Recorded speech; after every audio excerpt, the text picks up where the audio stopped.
Philippians 2, verse 5 to 11.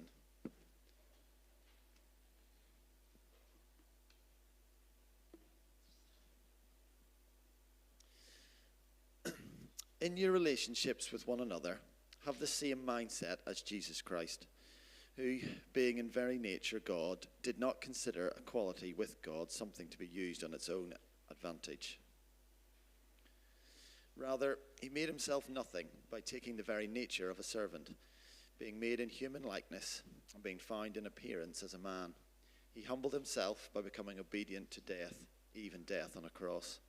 Therefore, God exalted him to the highest place and gave him the name that is above every name, that at the name of Jesus every knee should bow, in heaven and on earth and under the earth, and every tongue acknowledge that Jesus is Lord. Second one is Romans 12, verse 10.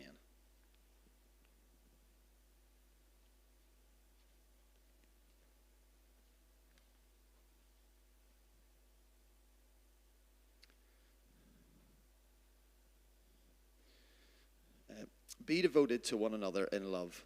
Honor one another above yourselves. And then we've got Micah 6, verse 8.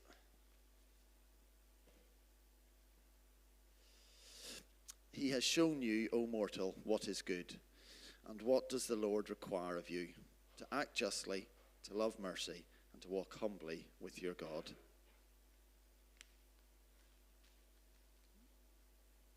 And finally, we've got Job 38, 1 to 21. Then the Lord spoke to Job. Out of the storm, he said, Who is this that obscures my plans?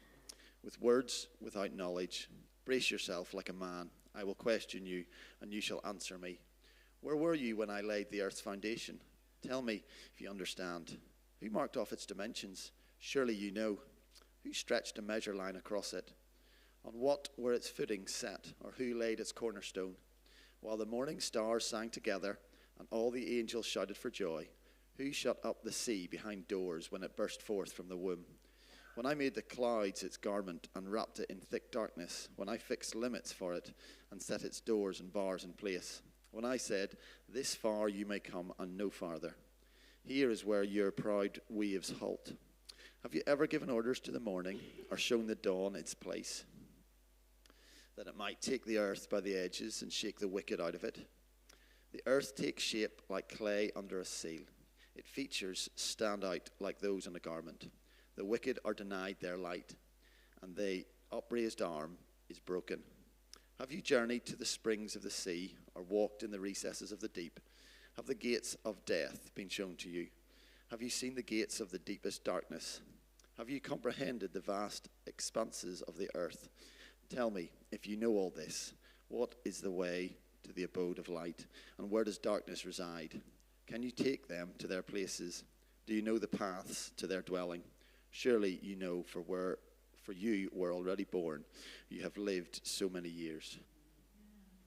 Oh, there we go. There we go. Excellent. Right, thank you. Thank you, Andy and Fiona. This wasn't the original plan. The original plan was that I would co-lead an all-age service with Esther. It would be fun. It would be entertaining. It would be a lot easier to prepare. Two of us working together. But then it turned out that having an all-age service didn't fit into this Lent series and what the youth are doing. So I ended up preaching a sermon on humility. Maybe God's trying to teach me something. When I first started thinking about humility, my mind went to nature. I thought of gigantic redwoods, the awesomeness of the Milky Way, the last few chapters of Job, some of my favorite bits of the Bible. Then I came across this story. Naturalist William Beebe told a story about former US President Teddy Roosevelt. After a night of talk, they would look at the Andromeda Galaxy through a telescope. Roosevelt would recite its massive scale, 100 billion suns, and then grin, saying, Now I think we are small enough. Let's go to bed. Awe can help us become small in the right way. But humility is not about becoming worthless. It's about putting God in his rightful place. So after the past few weeks, we've been carrying out this series on the ancient church and our desert fathers and mothers. If you want to, you can follow the series on the Lectio 365 app. I know a few people in the church do that. And this week we come to the topic of humility. Humility can be difficult to understand and is often misguided. It's not designed to keep beating yourself up or feeling like a constant failure. C.S. Lewis gave a helpful definition. Humility is not thinking less of yourself, but thinking of yourself less. I watched Nick's sermon last week, and I found it powerful when he reminded us how God sees us. When we come to church or read the Bible, it can be all too easy to have a low self-image, but we are a royal priesthood, holy and perfect before him. We have clean robes, a fresh ring of sonship, new sandals on bruised and dirty feet. We stand fresh and pure before him. Did you know that the term saints is used approximately 60 to 67 times in the New Testament to describe everyday believers, while the word sinner appears about 40 times. It is almost never used to describe a believer's present identity. So humility is not about thinking we are worthless. It's about seeing God rightly, seeing ourselves rightly, and putting God in his rightful place as the maker of the universe and the Lord of our lives. Our lives lose their proper focus when pride gets us to try and place ourselves at the center of the universe. The main passage for today is Philippians 2, 5-11. It is widely considered by theologians to be a song or poem of the early church, recited regularly during times of worship. It is a hymn about Jesus humbling himself, becoming a man, dying a criminal's death, and being exalted to the right hand of God. But because Paul uses it in his letter to the Philippians, addressing specifically their relationships with one another, we see that this great hymn of humility isn't just about Jesus, it's also about us. In Paul's imagination, Christ's life and death served as an example by which we were called to live. This is what love looks like, self-denial and self-sacrificial acts on behalf of another. Jesus was in very nature of God. He had no identity or confidence issues. In his ministry, he was very clear about his identity as the Son of God, but he constantly used his power not to gain status, but to serve others. This passage is not only about being impressed by Jesus, it is crucially about following his example of humility as one who came not to be served, but to serve. Matthew 20:28. In the social media generation, the number of followers on our various channels can easily light the fire of pride in our lives. We feel successful as more people follow us and can then become anxious and insecure if they don't. Either way, we live with a constant pressure to showcase our lives in such a way that people will approve of us by hitting the like or follow button. In stark contrast, Paul demonstrates a completely different approach to success. Despite being a man of great status and stature in the world, after meeting Jesus on the road to Damascus, we see in him a radical transformation from pride to sincere humility. Paul describes himself in his letters this way: I am the least of the apostles, 1 Corinthians 15:9. I am the very least of all saints, Ephesians 3:8.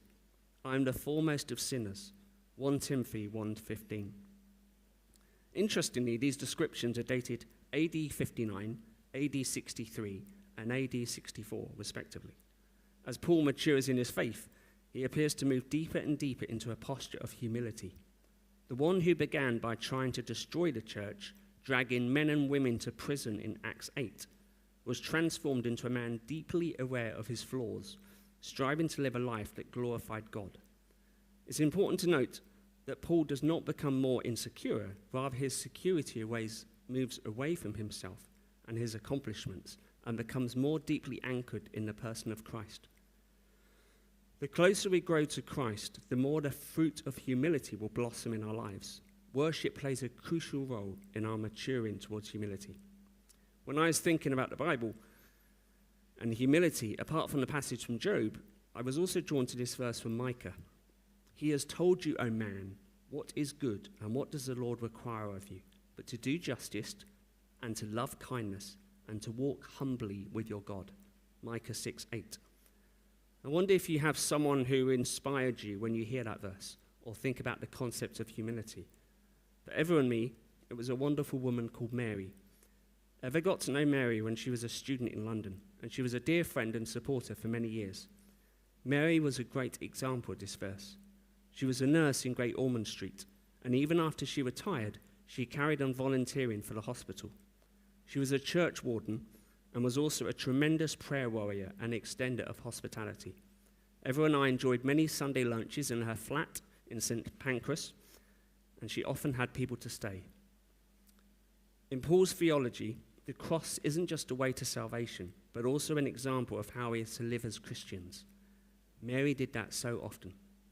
In his letter to the Romans, Paul conveys the same message in a different way when he says, prefer one another. Romans 12:10.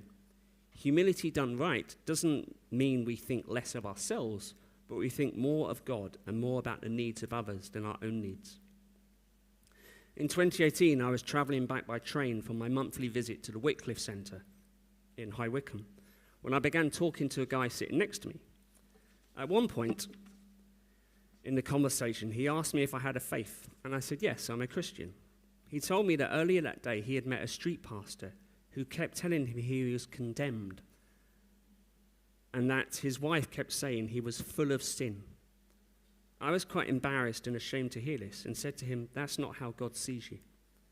I shared with him a little about what I do, and he said, don't you think it's weird that after meeting this Christian who's telling me that I'm condemned, out of all the people on the train, I end up sitting next to someone who works with those who translate the Bible and who tells me that's not how God sees me?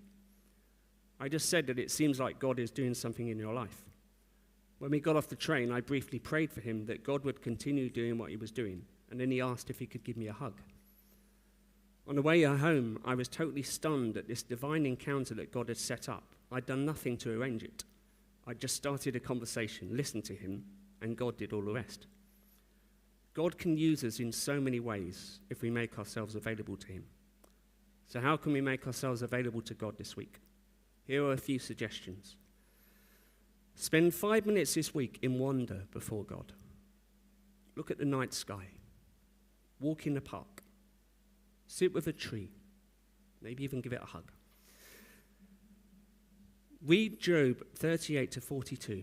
Then pray, Lord, help me remember that you are God and I am not. And if you really want to, and it's totally fine if not, go and do an anonymous act of kindness. It's a gentle way to resist the look at me, Paul, of social media. A way of letting the ego quiet down while still doing something truly good. Thank you.